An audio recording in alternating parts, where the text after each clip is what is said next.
after months of radio silence from the Department of Justice amid their mishandling of the release of the Epstein files. Survivors of Jeffrey Epstein's abuse are finally getting their opportunity to meet with Acting Attorney General Todd Blanche, and it's happening later this hour.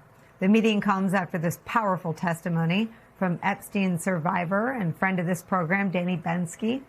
It comes on the second day of Todd Blanche's confirmation hearings. Watch. We may look like grown adults when you see us now, but we were children, young girls at the time of our abuse. These are the photos of when our innocence, dreams, and lives were stolen. Please take these faces in as you think of us as your own family, daughters, nieces, sisters. Now look at our faces and remember the women and families of who the DOJ re-victimized. Todd Blanche has been at the helm of the release of nude images of survivors, the outing of Jane Doe's, and the exposure of more than 100 victims identifying information and documents describing horrific acts of abuse, including my own. Instead of treating this release as its own violation and holding the man who led it accountable, you have a decision on whether you place him in the highest law enforcement position in this country. Now, this meeting that Danny and other survivors are having with Todd Blanche is only coming because Republican Thom Tillis made it a condition for arriving at yes to confirm Todd Blanche. It's not like Todd Blanche woke up and said, maybe I should listen to the survivors of abuse. No, this is to get a vote, but it is happening. But important to note that Todd Blanche easily could have met with survivors months ago, or years ago at this point, 2 years ago when he took the job, when they requested to meet with him. Another flashpoint at Todd Blanche's confirmation hearing today was testimony about the damage that Todd Blanche has already done to the Department of Justice because of the purge of thousands of career employees that he is responsible for and that he's even publicly bragged about. Democrats on the Senate Judiciary Committee sought to highlight how these firings should be disqualifying for anyone seeking to lead the department. They called on former DOJ pardon attorney Liz Oyer, someone we turn to understand what's happening inside the department.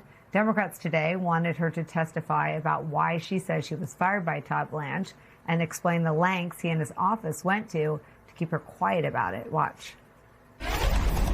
2 days after Mr. Blanche was confirmed as Deputy Attorney General, he fired me from my position as the department's career pardon attorney.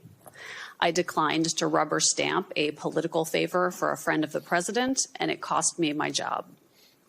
Mr. Blanche's office had asked me to recommend restoring the gun ownership rights of a convicted domestic abuser. I raised concerns about public safety, but Mr. Blanche's staff pressured me to go along anyway. I did not, but because this particular domestic abuser had a personal relationship with the president, Mr. Blanche's staff asked me to set aside my concerns. When I wouldn't, Mr. Blanche fired me within hours. He then took extraordinary measures to silence me. He sent U.S. Marshals to my home in an effort to prevent me from speaking with members of Congress. Seems like a pretty clear and obvious sequence of events. Decline to do a favor for Donald Trump's friend, lose your job at the hand of Todd Blanche.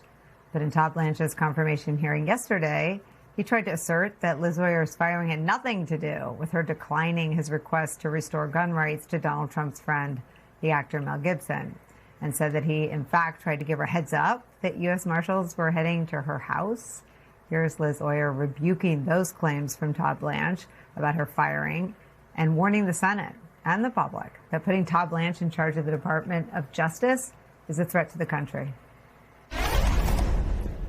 I was shocked to hear Mr. Blanche's testimony about this yesterday. What he said about my firing is provably false. His claim that it had nothing to do with the concerns I raised is contradicted by documents and evidence. His claim that he tried to call me before sending marshals to my home is flat out false. His claim that it is normal for DOJ to use armed law enforcement officers to deliver mail to the homes of its former employees is preposterous. The casual lies that Mr. Blanche tells, even while sitting in this chair testifying to this committee, are emblematic of a much larger problem. To the American public, it looks like Mr. Blanche is running DOJ as Donald Trump's personal law firm. Americans across the political spectrum rely on DOJ to keep us safe and free. Mr. Blanche has shown that he is willing to put all of that at risk to serve a political agenda. I beg the members of this committee to think about what this is costing our country. Please do not degrade our justice system further by promoting Mr. Blanche. The destruction Todd Blanche has already wrought at the Department of Justice, which he's seeking to lead, is where we start today. Former Department of Justice pardon attorney Liz Oyer joins us. She is now the host of the podcast, Is This Really Legal? And with me for the hour, senior political analyst, host of the Runaway Country podcast, author of the Substack, How the Hell with Alex Wagner. Alex Wagner joins us. Liz, your testimony was extraordinary and courageous. Just take me through the experience. I was really nervous to go up there and testify, Nicole, because I don't know what the Justice Department is capable of under Todd Blanche's leadership. They've put me through the ringer once in connection with my firing. When I spoke out about my firing, they sent armed law enforcement officers to my home. Mr. Blanche has demonstrated that he has a very casual relationship with the truth. He lies when convenient to get what he wants. And so I have this fear of what shoe might drop next, what he might try to do to me next.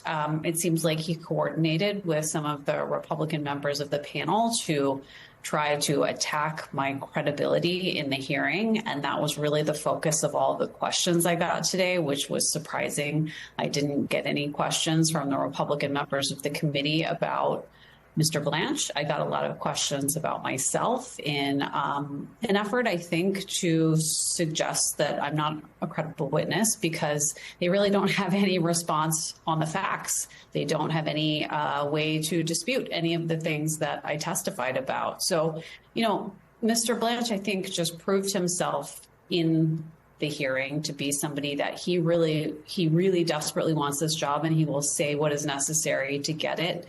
And I felt like it was my duty to go up there on the Hill today and share my own experience and tell the truth.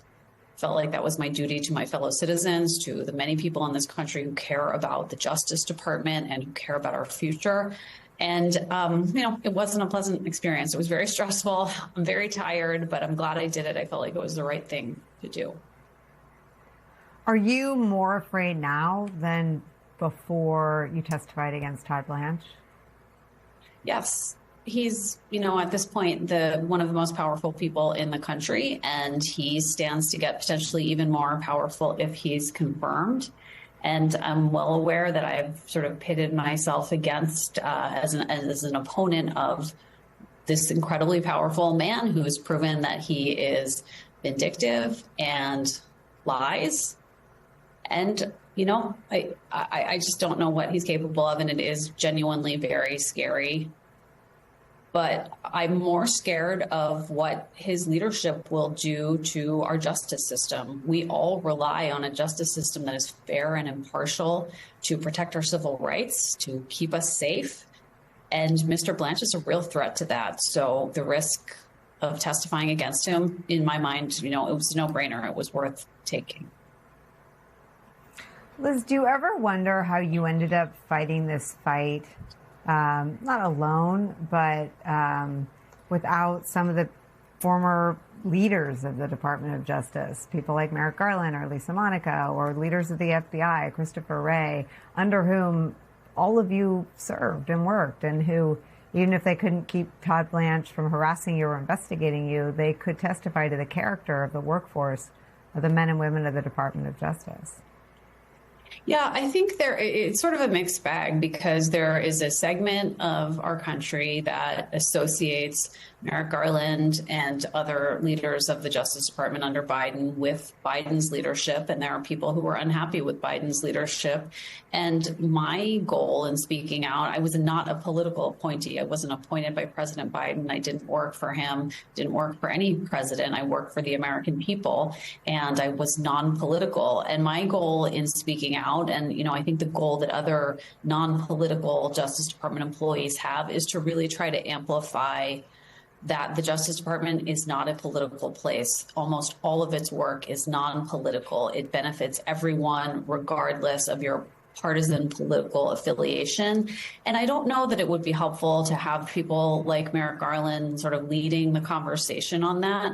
I don't have, the same name recognition and platform as someone like that, but I feel like my voice has a certain credibility because I'm nonpartisan. I do hope that more nonpartisan career employees of the Justice Department will join this conversation to really try to demonstrate to the American people that DOJ is not meant to be political. Its work matters to all of us, regardless of partisan politics. And we cannot have someone like Todd Blanche in charge of the powers of the Justice Department.